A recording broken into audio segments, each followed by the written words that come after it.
everyone, it's time for chapter 12 of the Enchanted Woods. Okay, chapter 12, it's called What Happened to the Snowman. Okay. Everyone stared at the big white bears in horror. No one had thought of the chimney. What a pity they hadn't stopped it up. "I'm going to let the magic snowman in," said the first white bear. Then the father bear spoke up in a very sorrowful voice. "Cousin, why are we enemies? We have always been good friends up till now." The four white bears looked at him and at the mother bear and baby bear in sudden amazement. They rushed at them with loud, oomphy voices. Joe thought they were going to fight the three bears, but he took up a jug from the table.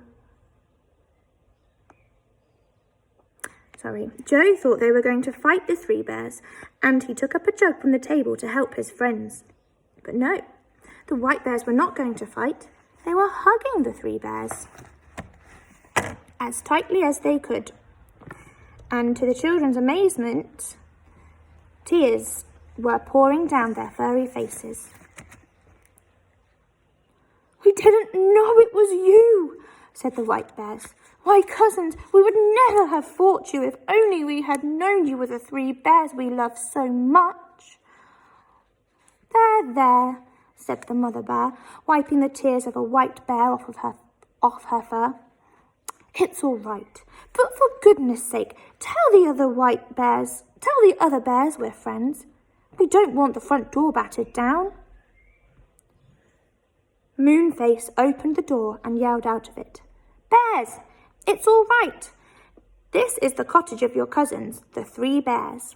We're friends." But the white bears didn't answer or come in. Instead, a big white shape came up and squeezed through the door. The magic snowman. A chill fell over the little room. The white bears were frightened of him, for he was their master. He shut the door and glared at everyone out of his stone eyes. "So, even my own bears have gone over to the enemy," he said. "Oh, what will you say if I turned you into ice and snow, everyone?" Nobody said anything. But, to Bessie's surprise, Moonface shut the door and then went to the fire. He piled on 3 great logs and winked at Bessie. The snowman took up a white bear by the scruff of the neck and shook him. "So you found your voices, did you?" he said. Didn't I tell you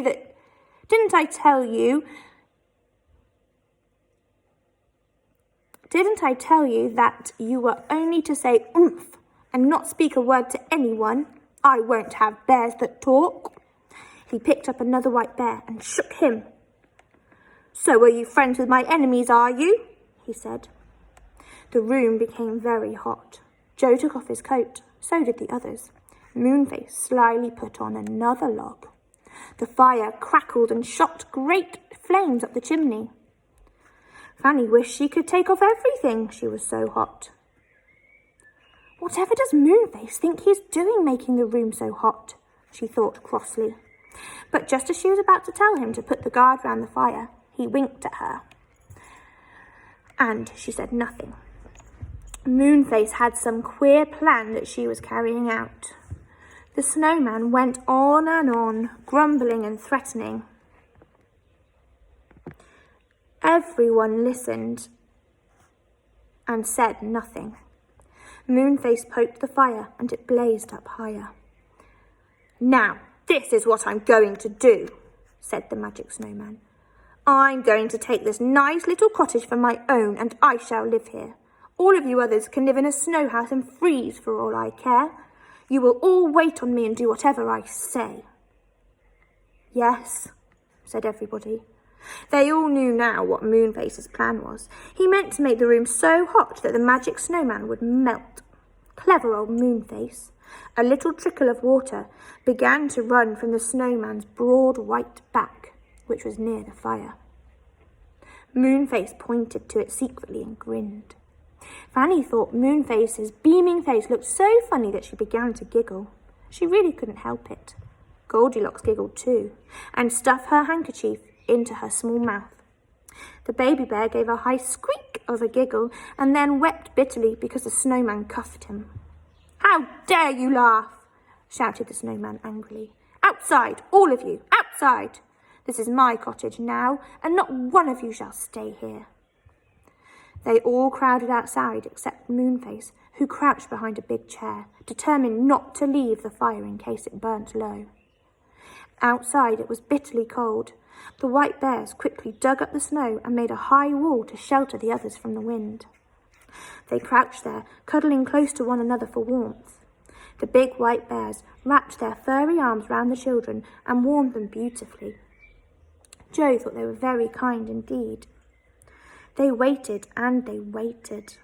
They could see smoke pouring from the chimney of the cottage, and they knew that Moonface must be keeping up the fire.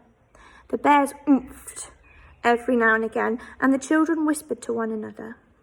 Then, suddenly, the door of the cottage was flung open, and Moonface stood there, his big face beaming like a full moon. "You can come back now," he shouted. "It's quite safe." They all crowded back to the cottage. Joe looked for the snowman, but he was gone. There was nothing to show that he had been there, except a very large puddle of water. "He melted very quickly," said Moonface. "He may have been very magic and very powerful, but he was just made of snow after all. So he melted like a real snowman on a sunny morning." The polar bears oomphed with delight. They had hated being servants to the snowman. "We'll say goodbye to you now," they said to the three bears. "This cottage is cosy, but it's too hot for us. Come and see us again whenever you like. Goodbye." Everyone hugged them goodbye, and Joe felt quite sad to see them go. Moonface shut the door after them. "Now we'll get back home," he said. "I'm a bit tired of this land. Come on, bears, help me to get the cottage back safely."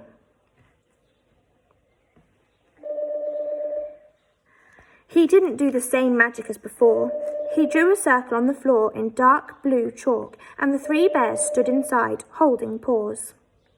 Moonface danced round them, singing strings of queer magic words. A wind rose up, and the cottage rocked. Darkness came down, and for a moment no one could see anything at all. Then, gradually, the darkness went, and the wind blew no more. The sun shone warmly in at the window. Bessie gave a shout. "I say, we're back in the little woody corner where we first saw the cottage.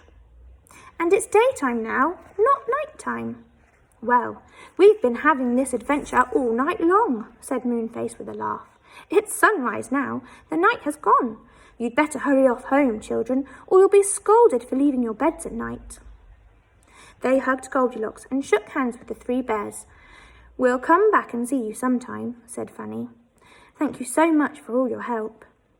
Goldilocks and the bears stood at the door and waved goodbye as Moonface hurried the three children away down the lane to catch the train home back to the Enchanted Wood. It wasn't long before they had got to the station, waited for a train, slid off the roof, and settled down in a carriage.